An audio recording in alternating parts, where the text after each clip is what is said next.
কাজের খোঁজে গিয়ে নিখোঁজ ছেলে। ঘটনা গোমতী জেলার রাঙামাটি পালপাড়া গ্রাম পঞ্চায়েতের ২ নম্বর ওয়ার্ডের। জানা যায়, গোপাল দাস নামে এক ব্যক্তি পেশায় একজন রং মিস্ত্রি।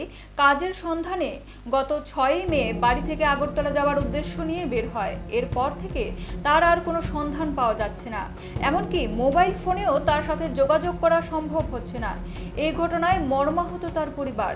গোপাল দাসের পিতা সঞ্জয় দাস ও তার পরিবার অনেক খোঁজাখুঁজি করেও না পেয়ে অবশেষে রাধা কিশোরপুর থানায় দ্বারস্থ হয়ে নিখোঁজ গোপাল দাসকে খুঁজে পাওয়ার জন্য লিখিত আকারে আবেদন জানায়।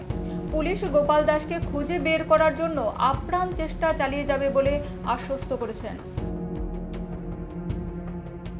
সকালে কথা কয়ে বাড়ি থেকে আগরতলা যাবে এখন খবর আপনার ছেলে কি না বাড়ি কেন কেন বকুলপুর হ্যাঁ সাথে যোগাযোগ করছিলেন মোবাইল সুইচ অফ। তো আপনার রাতে সোশ্যাল পার্টি খোঁজাখুঁজি করছেন, এখন কি পুলিশের কাছে কইছেন? পুলিশ কি কইছে?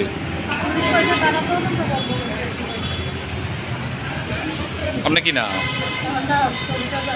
আপনার ছোটো ছেলে আছে না? ও আচ্ছা।